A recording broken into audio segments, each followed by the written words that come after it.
everybody. Episode 696 of the podcast, that is Assuming America, the Outdoor Sports Podcast, presented by Betfred Sportsbook. It is Wednesday, April 12th, 2023, people. Where is my brain? I hope everybody's doing well.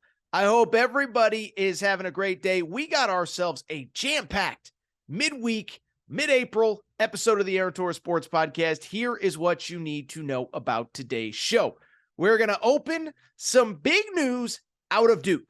May have heard of him. John Shire, Coach K was there for a couple of years, may have heard of him. Their best player, Kyle Filipowski, he announced he's coming back, while their best recruit announces that he is not coming at all. What does the Kyle Filipowski news mean for Duke? Are they preseason number one? And then that five-star Mackenzie Mgbako, where could he end up? What does it mean for Duke? But also what schools could be interested, because I think there are a few that are worth keeping an eye on. From there, we'll take a quick break. I don't want to do a ton of portal stuff today. We've done nothing but portal over the last couple episodes. So what we will do is instead focus on a couple portal news and notes. But then we will also get to a college hoops mailbag. Okay, I've gotten a lot of great questions on YouTube, on Instagram, on Twitter. Aaron Torres podcast questions at gmail.com as well. And I'll react to some of the best ones, including there is a juicy Adama Sanogo, remember him from UConn, transfer rumor on that front. We'll talk about that. Ugonna Onyenso, I'm going to trip over his name, from Kentucky.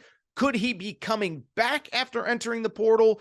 Oh, by the way, Rick Pitino, as I record, still has not gotten his first commitment yet. St. John's fans are freaking out.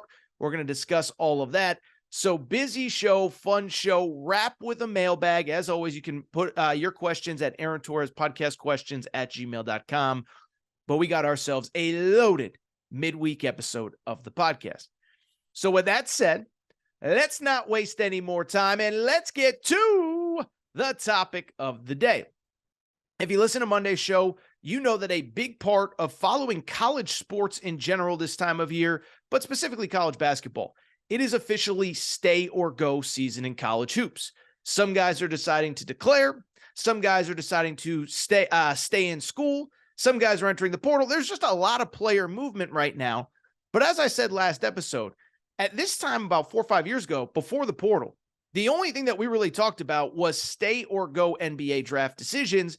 Now it feels like it's taking a little bit of a back seat to the transfer portal. With that said, though, the teams that are getting players back, Donovan Clingan at UConn, couple of Duke guys, Trevin Brazil at Arkansas. I am here to tell you those guys are actually bigger than basically any portal commit you can get. And so I bring it up because over the last couple weeks, Duke has had a couple really good weeks from the stay or go news. We're going to get into all of it in a minute. But the big centerpiece piece of news that everyone's been trying to figure out, Kyle Filipowski, starting forward this year, kind of a stretch center, whatever. He was Duke's leading scorer this year. And he was Duke's leading rebounder this year. And I think most people assumed he was a one and done. He was going to go pro, all that good stuff. But over the last couple weeks, you started to hear some whispers, a little bit of quiet noise in the background. Could Kyle Filipowski come back for a second year of college basketball? This after averaging 16 points, 9 rebounds per game for Duke, and he was their best player all season. Well, I bring it up because on Tuesday morning, very early in the day, we got the news that Kyle Filipowski, Duke's leading scorer and rebounder, he will, drumroll please, he's coming back to Duke. This is big. This is huge for college basketball. I think this is something very interesting in terms of a trend to keep an eye on. And I'll just tell you this. As a guy who had UConn as my preseason number one coming out of that title game a few nights ago, it's hard not to argue that right now, today, this second, Duke should be the number one team in the country going into 2023-2024. So first of all, as I said, for people who don't know Kyle Filipowski, really talented player, about 6'11", 7 feet, skilled, kind of that new age big guy, right? He can pass a little, he can handle, he shoots the three ball pretty well. But more than anything, he was just a really good player at Duke this past season. As I said, 15.5 points per game, 9 rebounds. He's not an elite athlete. He's not an elite rim protector. But like I said, he's pretty skilled. A reasonable three-point shooter, shot about 29%. Not great, but obviously for 7 feet tall, that's not terrible either. But he was interesting because he was a guy that was probably a fringe-ish first-round pick had he declared for the draft, and instead he'll come back. And so that's actually where I want to start this conversation, because to me, I think that he and Duke can be a poster boy for what I believe might be a new trend in college basketball going forward. And so when you look at college basketball where it is right now, I think that NIL has completely changed everything. And we talk about the negative of NIL, and players are being bought and players are being sold and players are being convinced to enter the transfer portal, all that good stuff. But NIL does have some redeeming qualities besides the fact that the players that are making so much money are getting a cut of it now. But where I think NIL is getting interesting is this, is that if you follow college hoops, you know that in the pre-NIL and certainly the pre-portal world, guys like Kyle Filipowski that were fringe first rounders, maybe a second rounder, maybe potentially going undrafted, those guys in the old days, they just declared for the NBA draft, right? If you came in as a McDonald's All-American, have a good season, a bad season, whatever, virtually everybody, they just kind of entered the NBA draft because the reality was, and I know that guys were making money, but the reality was that even 3-4 years ago, the option was come back to college and take some no money at all or illegal inducements, or go pro and make something. And who knows how much it's going to be, but whatever. Something's better than nothing. We all got bills to pay. I get it, okay? And so I bring it up because NIL got put in 2 off seasons ago. But last offseason, I thought we saw a very interesting trend. Last offseason, we saw guys that previously would have just declared to go make some money, whether it was overseas, whatever, come back to play college basketball. Guys that would have never been drafted said, you know what, rather than trying to grind through the G League or go overseas, I'm going to come back and play college basketball next year. This time last year, Drew Timme decided to come back for another year of college basketball. Hunter Dickinson, Oscar Tshiebwe, Trace Jackson Davis, the list goes on and on and on. Take some money, in some cases really good money, to play college basketball rather than go pro. And so I bring it up because that was a trend that I noticed last year. But this is the trend that I'm noticing in 2023 going into 2024. Now, I think that players that are even second round picks, now not all of them, some of them are just going to go and make their money and whatever. But I think some players that are now second round picks are sitting there saying, even if I'm a second rounder, depending on where I go to school, I can probably make more money playing college basketball than I can as a pro. And so the paradigm has changed. You can make real money playing college basketball. You can actually work on a degree. I know we don't think of college sports as an academic enterprise anymore, but you can work towards a degree. All these kids love being on college campuses. Make no mistake. Every marquee player said they would have come back to college if they could have, but the money was too good to go pro. But I bring it up to just very simply say, now I think you start to see second rounders, guys that aren't guaranteed first rounders, saying, you know what, let me just come back and make some money in college.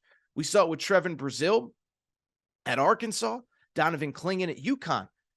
But I believe that Duke actually might be at the forefront of this. We could criticize Duke for whatever, and oh my God, they're overrated, and Jon Scheyer this and Jon Scheyer that.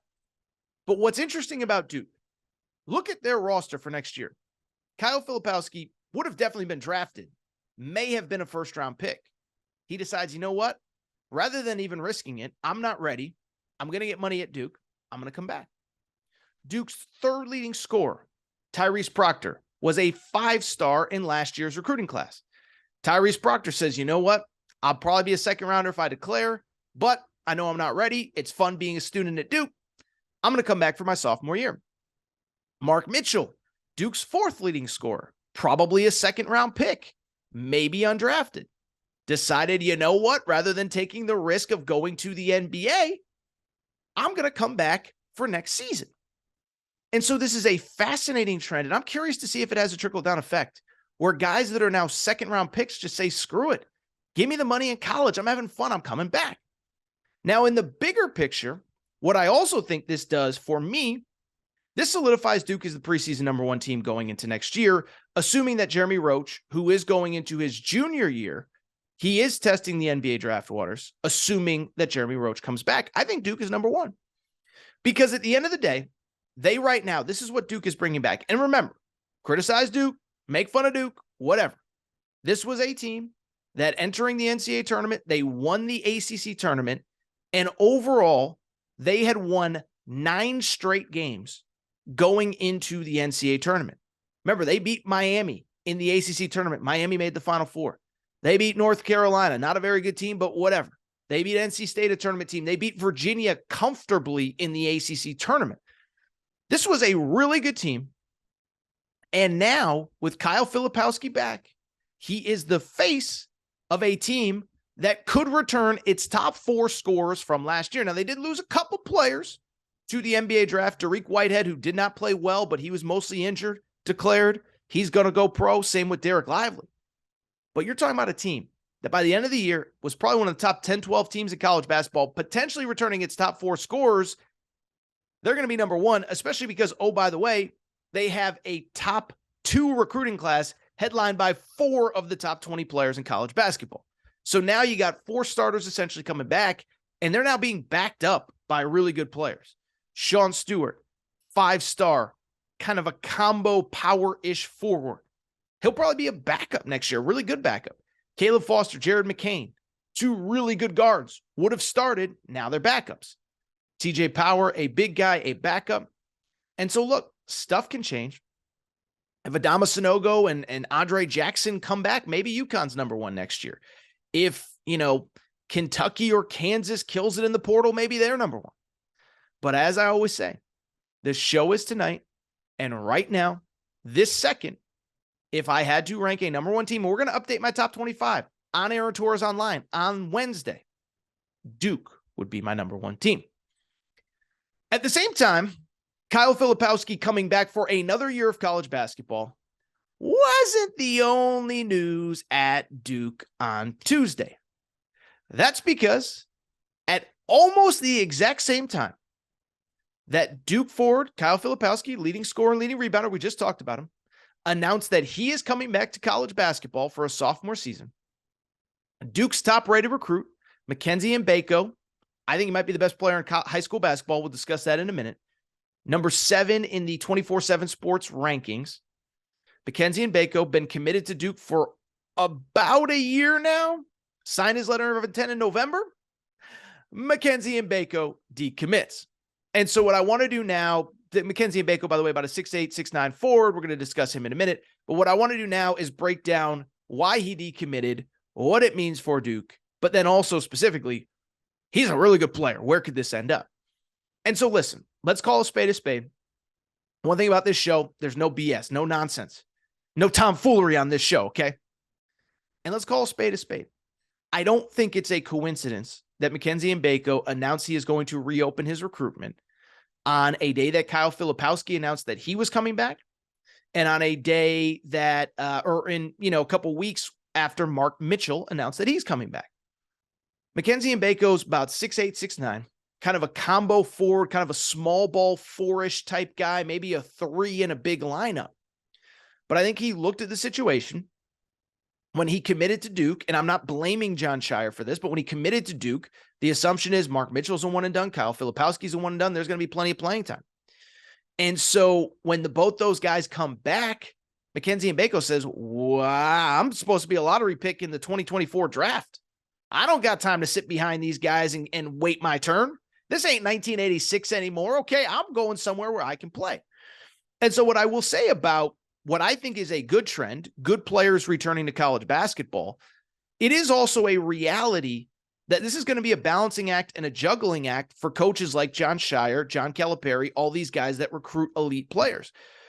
Because on the one hand, you're thrilled to get back a Kyle Filipowski, a Mark Mitchell, a Tyrese Proctor. But on the other hand, you're selling the next recruiting class that, oh, these guys are one and done. There's going to be plenty of playing time for you. And so what ends up happening is, if you're Jon Scheyer, you don't want to push a guy out that wants to be at your school, but you also now are going to run into situations where 5-star freshmen don't want to be a backup, don't want to sit behind veteran guys. And so this is kind of the reality of what's going to happen. Now, is this going to happen all the time? I don't know, because I don't know if we're going to get Kyle Filipowski's and Mark Mitchell's now deciding to come back to college basketball. But this is the new reality. So with it, Mackenzie Mgbako is essentially a free agent. I'll say this, man. Like, we spent a lot of time on this show talking about the portal and this and that and the other thing. I'm just here to tell you, I think Mackenzie Mgbako, outside of maybe Hunter Dickinson, he's probably the best player available right now, this second, end of story. And so I bring it up because we spent so much time talking about the portal. This is the instant impact player that I think everybody wants, because I believe listen, they say, they don't say, they're right. The recruiting experts, the NBA draft guys say the 2024 high school class is not a great class in terms of NBA talent. But I'm here to tell you, I think Mackenzie Mgbako is right up there as the best NBA prospects in this class of 2023. Not saying he's the number one player, whatever. But there's a short conversation for best future NBA players, whether it's DJ Wagner going to Kentucky, Justin Edwards going to Kentucky, Ron Holland going to Texas, whoever those players are. I think Mackenzie Mgbako might be number one. And so because of it, I'm here to tell you, this recruiting sweepstakes is going to be fascinating going forward.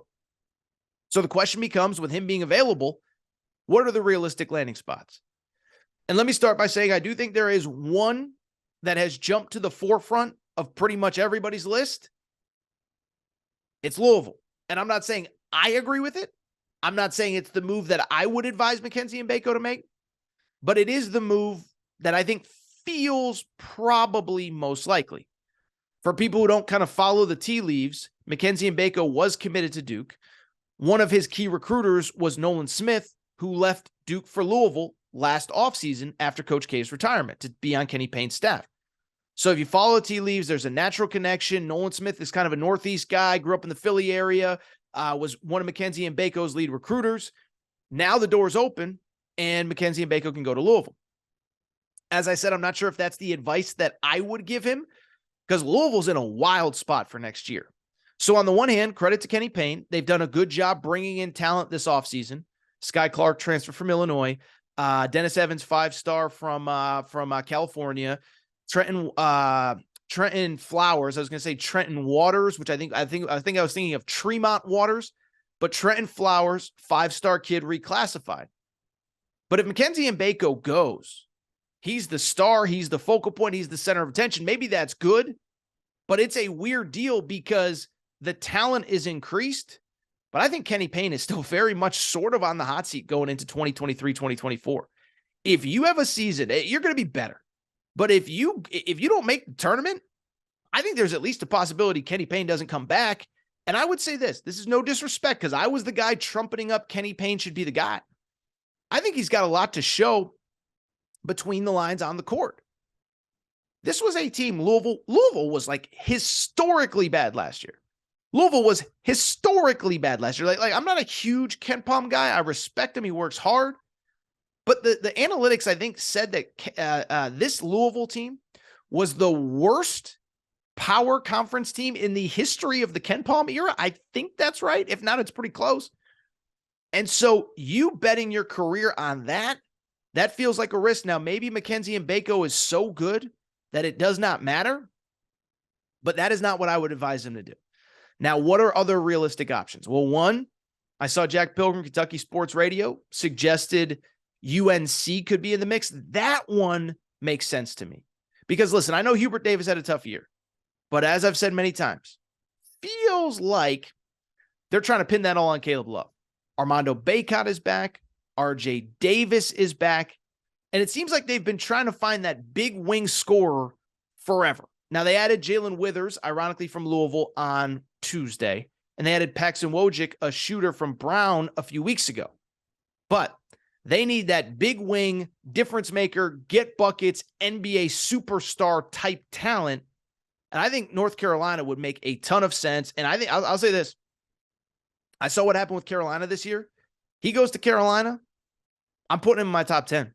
I just am. With RJ Davis, Jalen Withers, Wojcik, as I said, Armando Bacot, some of the freshmen they have coming in.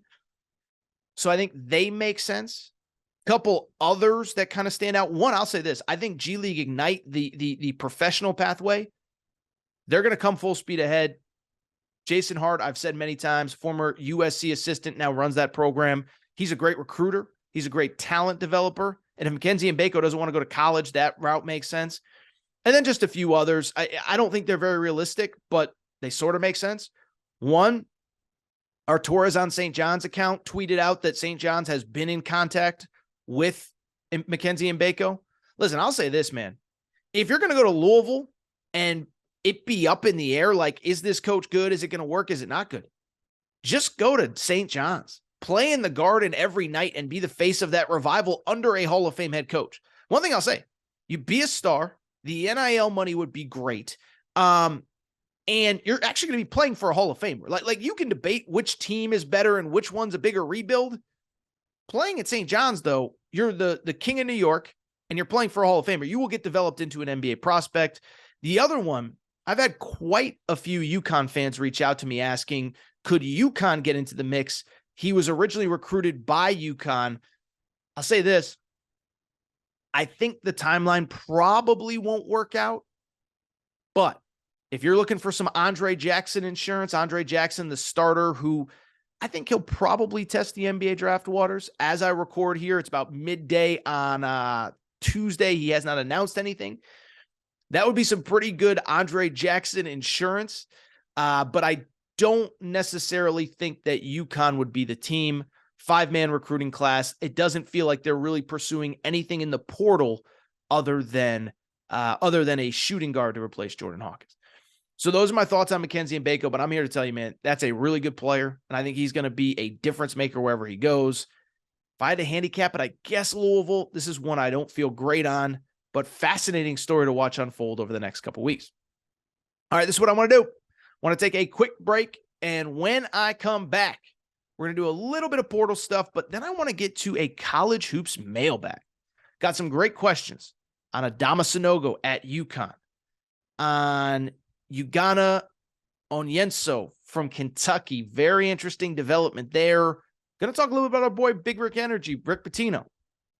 What's going on at St. John's? Take a quick break, discuss all that next. But before we do, I want to welcome back our presenting sponsor, Betfred Sportsbook, and the Betfred Sportsbook app. The NBA playoffs are here, and nobody has you covered quite like Betfred. By now, you know Betfred's story. Started in 1967 in the UK. Over 1,200 shops in the UK. They have since come to the United States and made a major splash. They are not only the presenting sponsor of the Aaron Torres podcast and all things Aaron Torres media, but also the Cincinnati Bengals, the Colorado Rockies, the Denver Broncos. And what I love about Betfred Sportsbook is that nobody takes care of their customers quite like Betfred. You've seen the Betfred Sportsbook suite at Bengals games. It is hopping. We have sent listeners of this show to Denver Broncos VIP tailgates. Betfred bettors have thrown out first pitches at Colorado Rockies games. Again, nobody takes care of you like Betfred Sportsbook does. And here is what they are doing for the NBA playoffs. How about this for a deal? Bet $50 on any game all playoffs long. Get up to $1,111 in free bets. Here's how it works. Download the Betfred Sportsbook app. Bet $50 on any game. You automatically get $111 in free bets. But beyond that, here is what else Betfred does for you. They're going to give you up to $200 in insurance for the first 5 weeks that you're a Betfred customer. So maybe you make a bad pick. We all do. We've all been there. Trust me. You followed my picks in March Madness. It happens. So you bet 200, doesn't work out. Get 200 insurance for the first 5 weeks that you are a Betfred customer, equating up to $1,111 in free bets thanks to Betfred. Again, nobody takes care of you like Betfred does. Love working with them. They are the presenting sponsor of the Aaron Torres pod. Tell them Torres sent you. Download the Betfred Sportsbook app right now. Everybody, I am back. Gonna be back. Do want to switch gears. And so here's the deal, right? Is that really over the past, I don't know, 2.5, 3 weeks, we have done a ton of transfer portal news and notes. Who's in the portal? Where are they going? Who's committing? All that good stuff, including on Sunday and Monday's show, really. Well, we did just a mega transfer portal news and notes segment. We talked about Tremont Mark and LJ Cryer and all that good stuff. So what I want to do is just very, very, very quickly rip through some transfer news and notes. And then I do want to get to some mailbag questions. We've had a bunch of questions on YouTube, Instagram, Twitter, etc. And so I want to take a minute to just hit on some of your questions, answer them here, and we will get out of here. In terms of the transfer portal stuff, really actually a pretty quiet couple days in terms of players entering. But what is now starting to happen is a lot of players are committing. Again, on Tuesday's show, or Monday's show, we talked a lot about Tremont Mark, about LJ Cryer, etc. But there was a slew of commitments on Monday, so let's get into them really quick. The first one, I think the biggest one, Khalil Ware, 6'11" center, originally from Arkansas, played 1 year at Oregon, was a McDonald's All-American last year, went to Oregon, decides to enter the transfer portal, was a projected lottery pick coming into the season. He made his transfer portal decision, and he is headed to play for Mike Woodson and Indiana, baby. That's right, my boy, Mike effing Woodson, baby. So let's get into it. Let's talk about it. And what I'll say is this. There are more high-profile players that have gone into the portal, Caleb Love, Hunter Dickinson, etc. There's not a player with more potential upside than Khalil Ware. Again, 6'11", elite athlete, very skilled. He can actually handle the ball reasonably well, shoots the three ball reasonably well. But two things kind of kept him from reaching his potential this year. One, Oregon just wasn't the right spot for him. They had a veteran in N'Faly Dante. They had a veteran in Nathan Biddle. Basically, Khalil Ware was pushed to backup status. Because of it, he plays at Oregon. He has some really good games. Like, he had 15 points and like 9 rebounds when they played UConn early in the season. So the guy is capable, but his role kind of fluctuated, averaged about 6.5 points, 5 rebounds, about 1.5 blocks per game.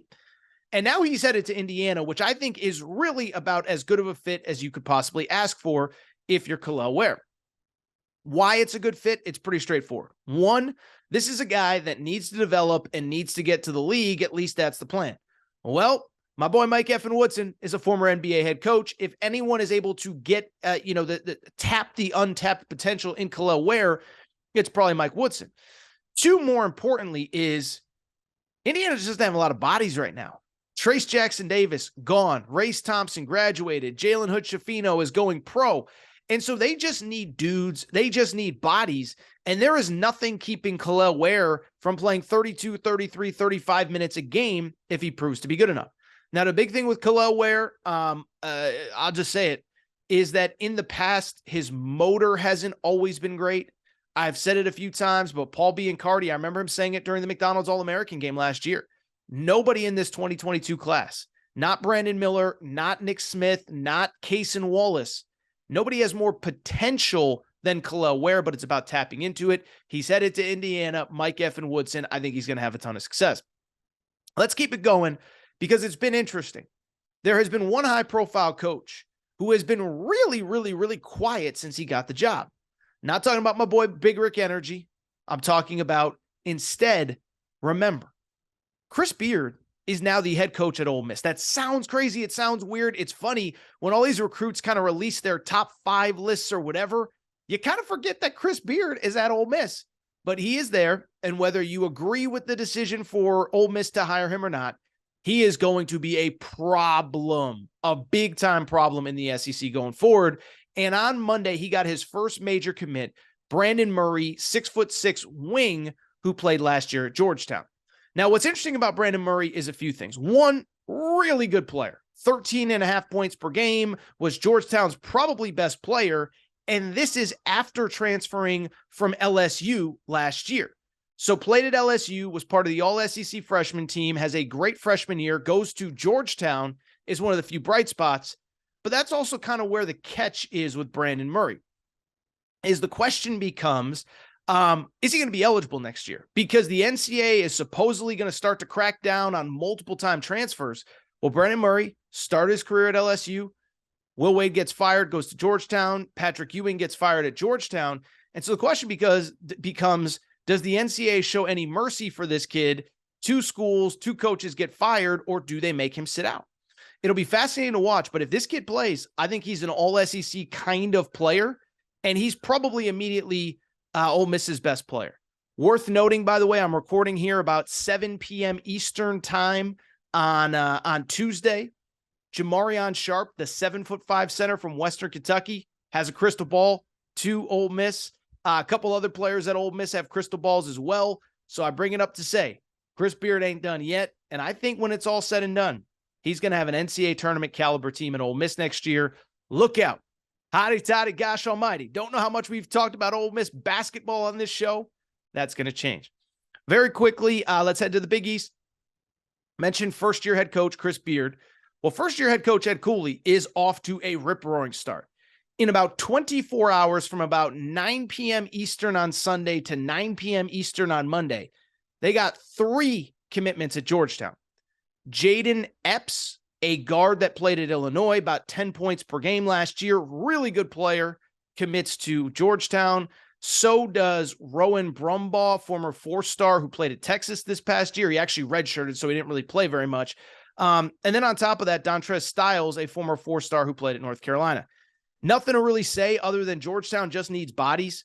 I think the best guy in that group, Jaden Epps, was a freshman, averaged close to 10 points per game as a freshman in the Big Ten. He's going to be able to contribute in the Big East next year. Really good player, really talented player, and I'm excited to see this team that Georgetown and Ed Cooley put together going forward.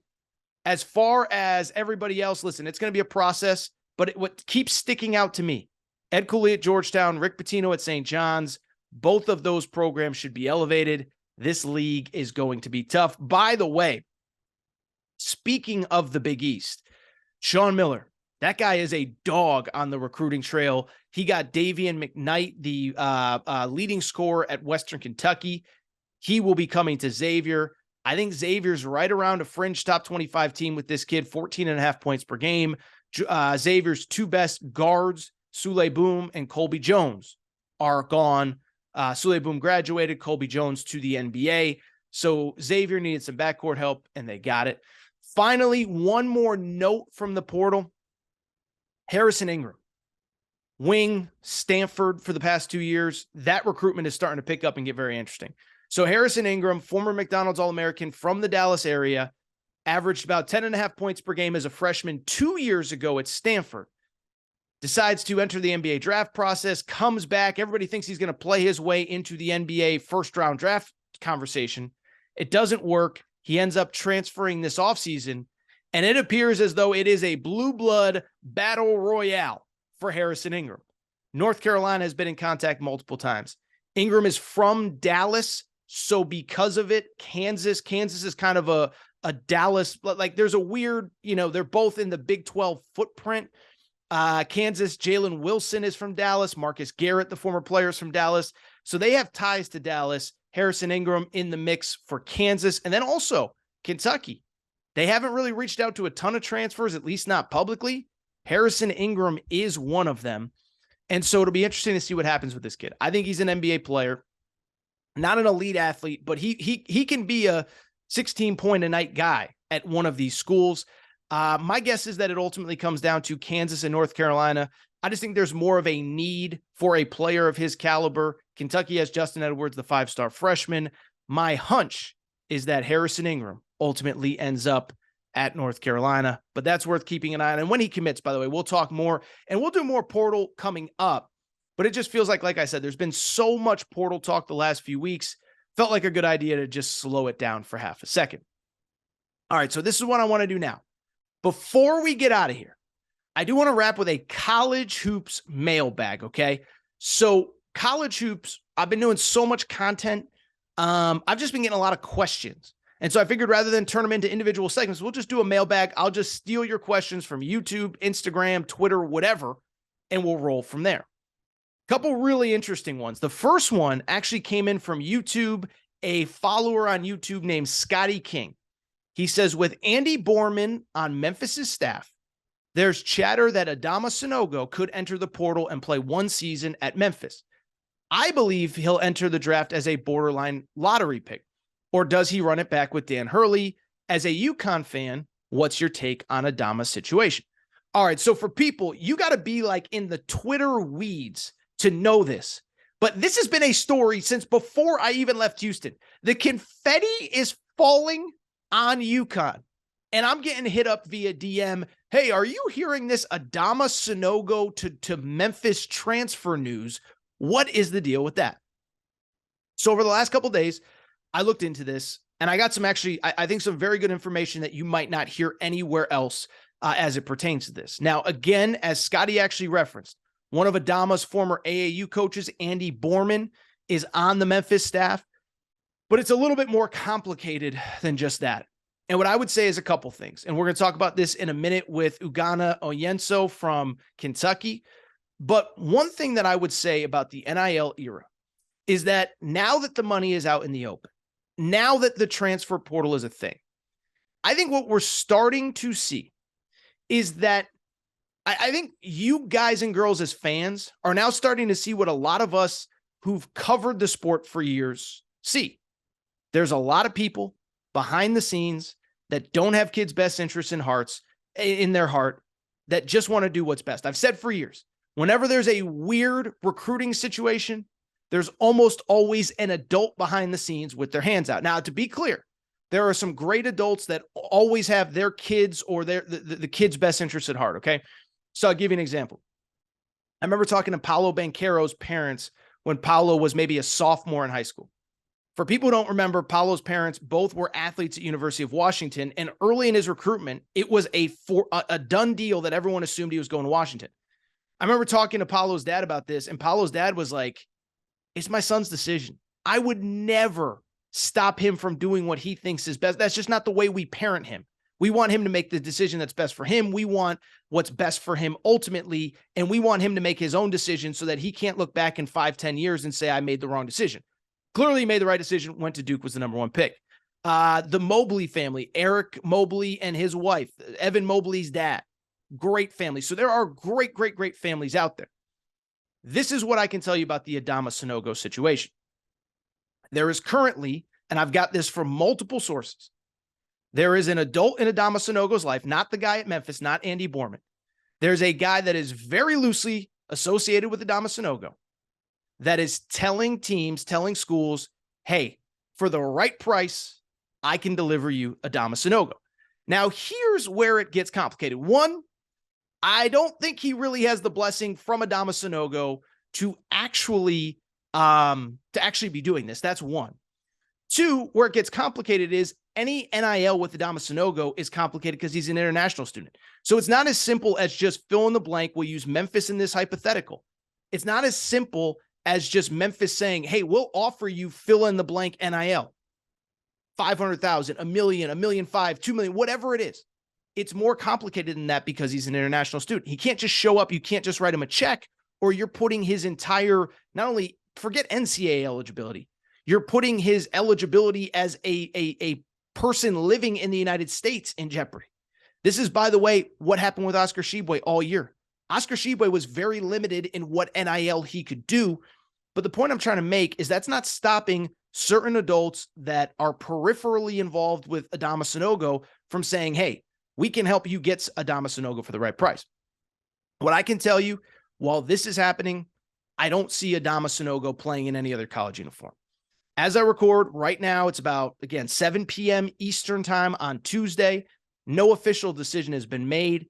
I expect, again, per multiple sources, I think he is going to declare for the NBA draft. And I think he's going to go through the process with the intent that I'm staying in. Now, what ends up happening if he's a second round pick, if he's undrafted, that's where it gets interesting. I think right now, the goal, go to the pros, be a pro. If that doesn't work, then I think it's most likely that he comes back to UConn. What I will also say is that, and I've heard others say this about Oscar Tshiebwe. People are like, if Oscar Tshiebwe comes back to Kentucky, Kentucky's not getting in a bidding war to keep him. If Adama Sanogo were in theory to go through the NBA draft process and somebody was to offer him some sort of crazy amount of money, then I think he would consider entering the portal. But my knowledge of this situation, he wants to go pro. He wants to be an NBA player. He wants to work down that path. If he comes back, I would say with most certainty it would be at UConn. But again, if there's some crazy dollar amount, I don't think it's inconceivable, but I would put it at like 3% to 5%, again, because it's more complicated than just, hey, we're going to give you a bunch of money. Speaking of which, this actually leads very nicely to my next question.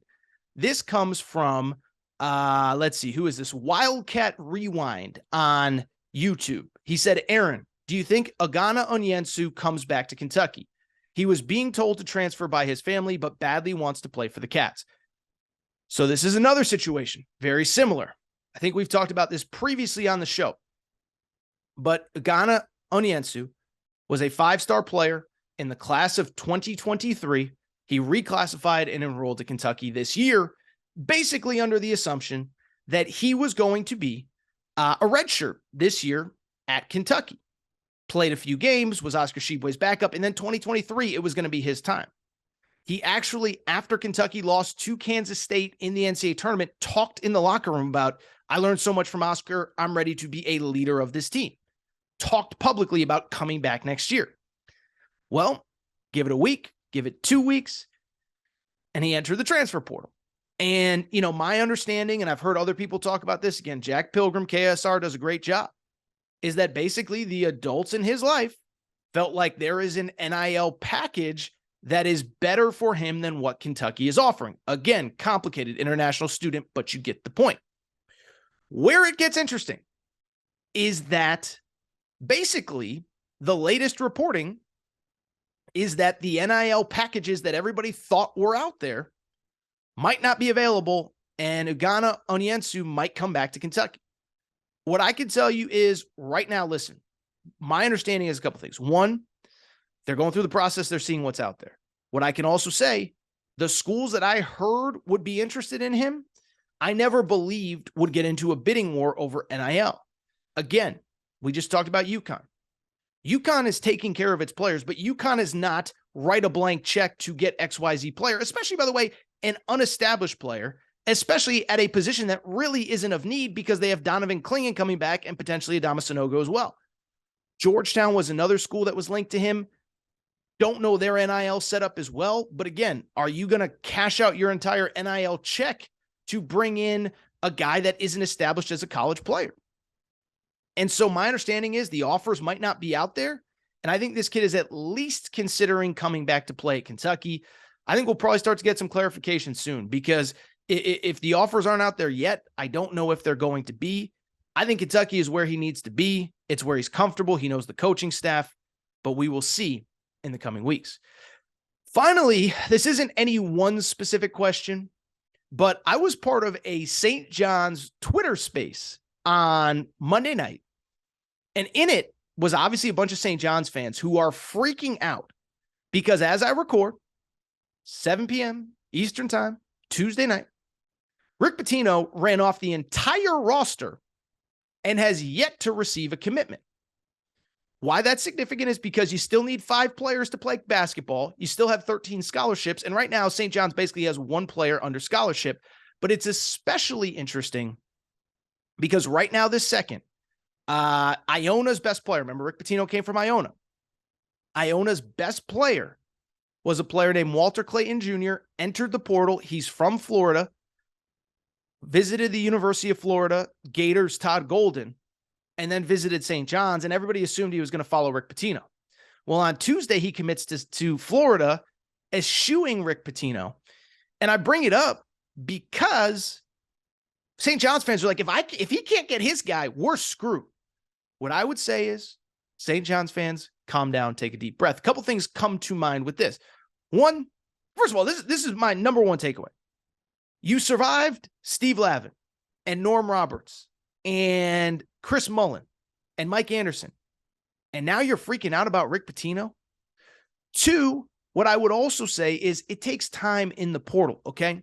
Yeah, some guys are committing, but a lot of guys aren't, okay? And I brought this up in the space, is that the portal goes a really long time, and you can find pieces really late.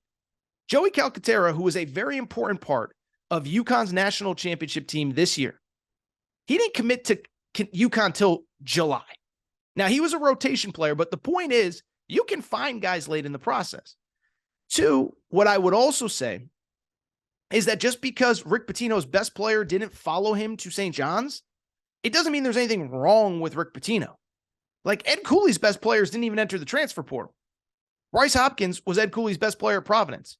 He didn't even enter the portal. He's staying at Providence to play for Kim English. Devin Carter. I think on the space I said Corey Floyd was their second best player. I'm getting crushed for it on Twitter. Devin Carter, their second best player, didn't even enter the portal. And so I just bring it up because not just because you coached a guy doesn't mean that he's going to enter the portal, that he's going to follow you. And 3, here's my question for a St. John's fan. You're freaking out about this guy, Walter Clayton. Who was this Walter Clayton kid before Rick Pitino? The point being If he found this kid and turned him into an SEC caliber player, guess what? There's dozens of other kids that he can do the same for. And it's Rick freaking Pitino. Everything he touches, they win. Everywhere he goes, they win. It's going to take time. It's going to be a process. You might not get that first tier of guys that you want, but there's a lot of guys that have entered the portal. There's a lot of guys that aren't sharing their recruitments publicly. I think St. John's is going to be fine. All right, that's it for this episode of the Aaron Torres Sports Podcast. It is time for me to get out of here. If you're not subscribed to the podcast, please make sure to do so. Apple, Spotify, Amazon Music, Google Music, wherever you listen to podcasts, please make sure to subscribe to the Aaron Torres Sports Podcast. Also, make sure to rate and review the show. Go ahead, give us a quick 5 stars. Let us know what you like, what you don't like, all that good stuff. Make sure you're following on social media at Aaron_Torres on Twitter, at Aaron Torres Pod on Instagram, Aaron Torres Podcast Questions at gmail.com, Aaron Torres Podcast Questions at gmail.com. I got a few more that I did not get to, and we will get to them at a future point on a future show.